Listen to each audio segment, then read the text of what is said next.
Welcome, guys. How are we going? Good, how are you? Good. No.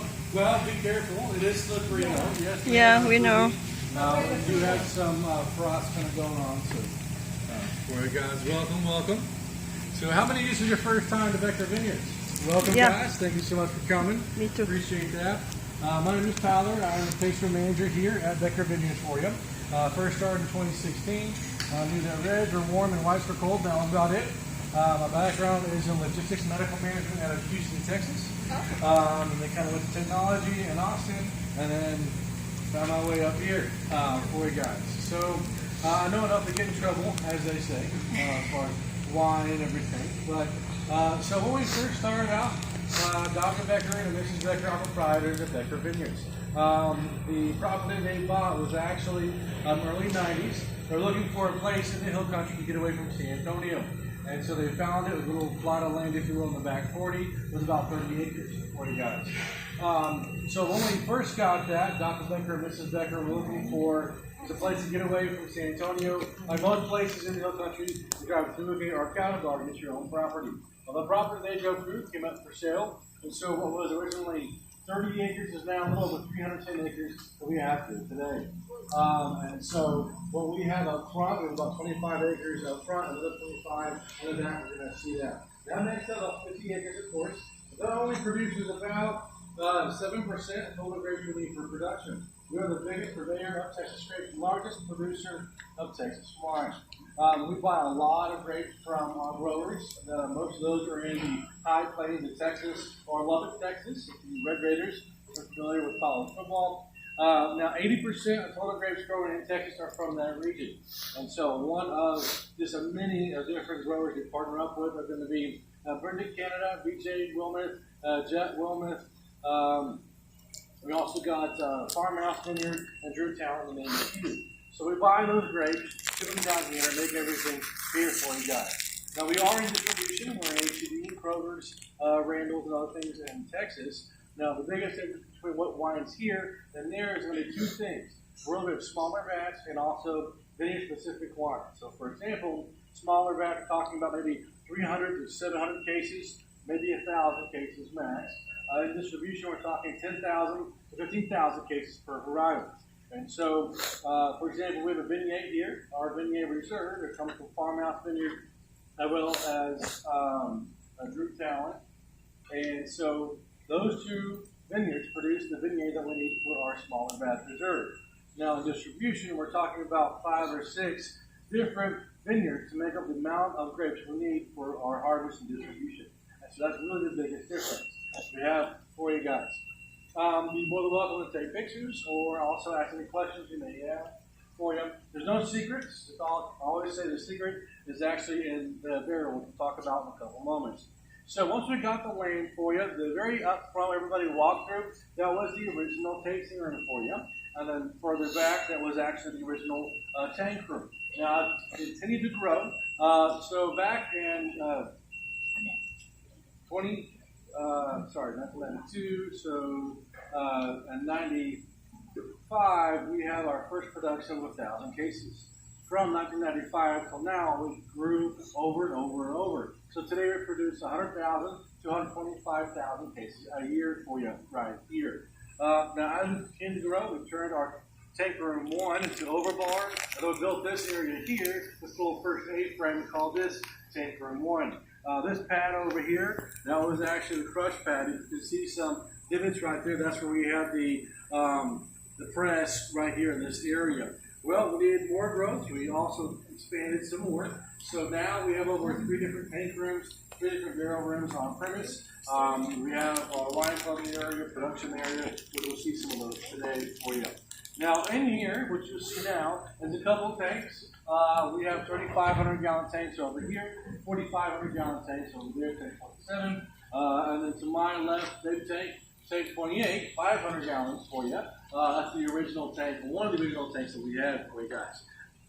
Now, some of these tanks over here, you can kind of see is frosted over. That's in the middle of a process. It's called cold stabilization fermentation. And so while we are either fermenting the wine, we'll kind of use that to stop the fermentation process. Or if it's already been through barrel aging, tank aging, and we're waiting to bottle it, and after another process we'll talk about in a couple moments called homogenization, we'll use that to keep the wine when it's finished like that so it ages more. That's why we'll see those three reasons. So, all right, guys, come follow me. Be careful. We're going to go through here. We are in a working winery. We have some uneven steps as well as some slippery spots for you guys.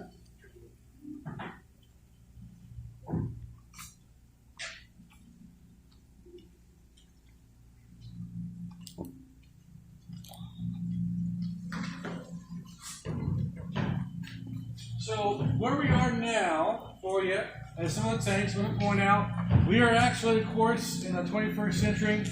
We have Apple Watches, we have iPhones, all that fun stuff. And here we have our 21st century dry erase board for you. So everything that we actually need is going to be on this dry erase board. Now, one of the things I'm going to point out for you is that some of these are going to have a formula. They're going to stay with the wine from harvest to barrel and almost to bottling for you guys. So whenever you see something like this, it's going to be FHB. It's always abbreviation of the grower for you, the first part of that. So that stands for FHB. It's going to be Farmhouse Vineyard for you guys. 21, that's the year the grape was harvested over here. MU stands for Muscat. So that's actually an abbreviation of the grape for you guys. And then here is 017, and the 17th lot that we got in that year on that for you. So as it reads, it's going to be FHB21 MU-017. Now, if we take a look at one of this one over here for you, this dry erase board says 22 Destate wine. So this is actually going to be at the end of the fermentation process. And we're just holding it in this tank till we bottle everything. If you see a dry erase board with a full description, that's actually going to be at the end of our full wine for you guys. So another number is going to be there's 1,054 gallons of Muscat cannoli in this tank. And then another number you just see in the bottom left-hand corner, 34.5 inches. So what that means is, in here, this tank is full up to 34.5 inches from the top.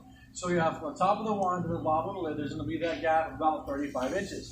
So what happens is with that gap, we don't do anything with it. That will remain with oxygen. Too much oxygen during the fermentation process called oxidation. Oxidation turns our wine to vinegar, which we don't want. We want wine to sell and not vinegar for you.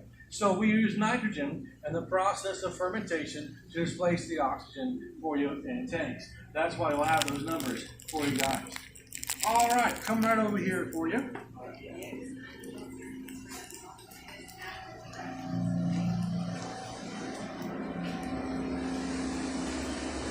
So we're standing on right now is another area called our crush pad. The harvest starts August, September, sometimes October. It really depends upon what Mother Nature will give us. I always say Mother Nature is a great equalizer. We have a great harvest or not so great, depending upon the weather, of course. So when harvest starts, last year it started for us August 5th. And so typically we'll start here or the high tank, whatever is ready to be harvested. So a gigantic harvester will go on top of the vine itself. We don't do any hand picking. We do hand pruning though. So we need the machine that we have is quite huge. We'll go on top of the vine itself, and then we'll come to little arms. We'll grab the cluster off of the vine, and we'll put it into bins for you. We'll transport those bins in a refrigerated 18-wheeler. Now, one bin will hold about 1,000 pounds of grapes. And so one 18-wheeler will hold about 20 tons altogether for you whenever it ships. Now, when we get it down here, this whole entire area will be filled with bins lying around everywhere. So what happens is, wine grapes themselves are a little smaller and more acidity in Brexit than a table grape. Table grape would be something that we eat. And so if you just grab a cluster of grapes off the vine, put it into anywhere, either a bucket or on the counter, it actually will start fermenting on its own. So we don't want that. We want fermentation here, not transportation or anywhere else. That's why we use the refrigerated 18-wheeler. It's also why during the fermentation process, we want to make sure that we get it in there as quickly as possible. So when harvest starts, we'll have our cellar crew who work sometimes 10 to 14-hour days, 6 days a week, when that harvest is here. So we make sure we harvest it and get it in our press here as quick as possible. So once it's here, we'll go through a process of destimming. We just take the individual grape off the cluster and we'll put that grape in our press. This press will process 22 tons of grapes in 2.5 hours. So a little over 1/18 of a load of grape for you guys. Now how this works, it rotates, and whenever it's ready to go, there's 4 different billows inside that will inflate and deflate, separate the skins from the juice for you. The juice will fall down the front part over here. The skins will actually fall down here. Then we have the conveyor go up on the back side and drop it to typically a dump trailer for you. So, alright guys, come follow me over here for me. So, those are just for washing stuff out for that. So, it goes into the stainless steel vats for you, for fermentation. Oh, so it goes from there, it goes to our barrels. Then it goes to barrel, and then we'll go back to the bottle, and the other side on the basic process.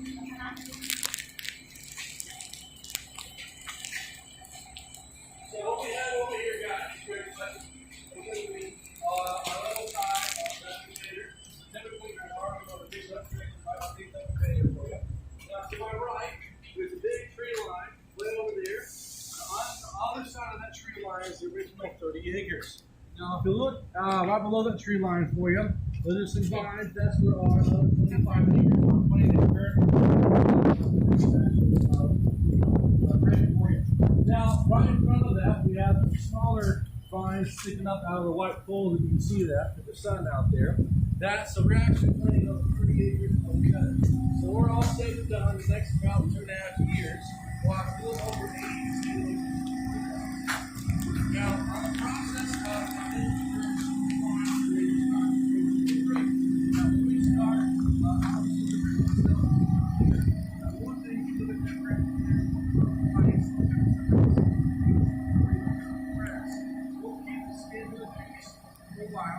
because all the vegetables are the skin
Mùi rượu quá ha.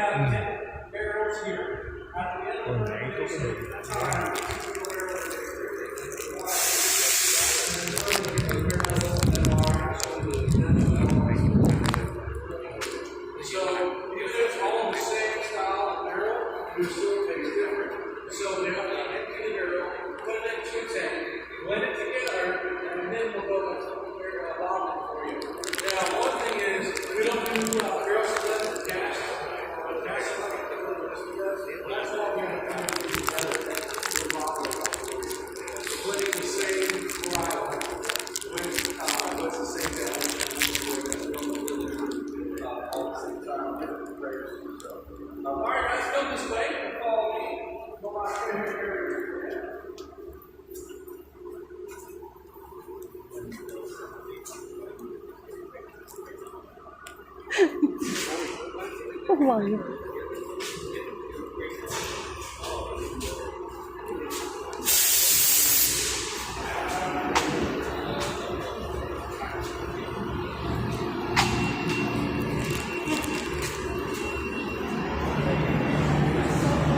Wow, so beautiful. So what we have in there, of course, is one of our barrel rooms. We have two other ones just like this. Now, a couple things that make Becker Vineyard who we are. Number one is going to be our partnership with our growers. Number two is our barrel program. We have the largest barrel program